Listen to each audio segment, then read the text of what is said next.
Any type of sage, tamang-tama para magpa-cleanse ng negative energy or kung may evil eye man. Kasi itong mga sage natin, so I have Dragon's Blood Sage, I have Cedar Sage, and I have Lavender Sage. So, ito kasi, aside from clearing out negative energy or clearing out, negative energy in our area, in our surroundings, our home, and within us, is for invocation din to.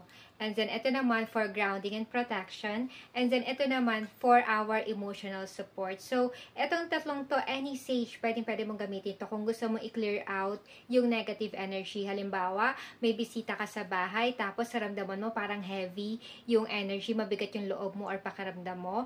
After nyo lumabas ng bahay, pwede ka mag-light ng incense or mag-light nitong sage kasi i-clear out niya yung negative energy. Etong incense din, this is a good way to clear out yung mga negative energy. So, ito yung sinasabi ko lagi na prayer one. So, aside from clearing out negative energy, this could be your prayer one to God. And kung gusto mo naman talagang totally matanggal yung energy within your surroundings sa bahay mo, totally clear out kahit na good energy pa yan or negative energy pa yan kung anong meron sa inyo, i-clear out niya, tatanggalin niya lahat. So, parang clean slate to kay Palo Santo. At, ito pa yung mga bagay na nakakatulong sa akin para ma-protectionan ako when it comes to evil eye. So, itong evil eye na to, lagi ako may evil eye, mapa keychain, mapa necklace, mapa earrings, mapa bracelet. Meron akong evil eye na nakakabit sa katawan ko, sa bag ko, sa ID lace ko, para ma-protectionan ako against evil eye. Or, ito rin yung pinakamabisang paraan. So, ito yung tourmaline. So, kumuha ka, bumili ka, or kung may mangreregalo man sa'yo ng black tourmaline, maganda din tong pang-protect from evil eye. Kasi yung black tourmaline kasi is nag-absorb yan ng negative energy. So, dito pala ang protected ka. So, lagi kang dapat may dala.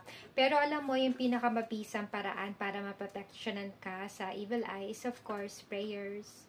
Second is lagi kang kung may lugar ka mang pupuntahan, tapos nararamdaman mo may evil eye. So say a prayer lang na mag-pray ka kay God and then create a bubble of light surrounding you para may protection ka. So para mag-bounce back yung yung evil eye or yung negative vibe, negative energy.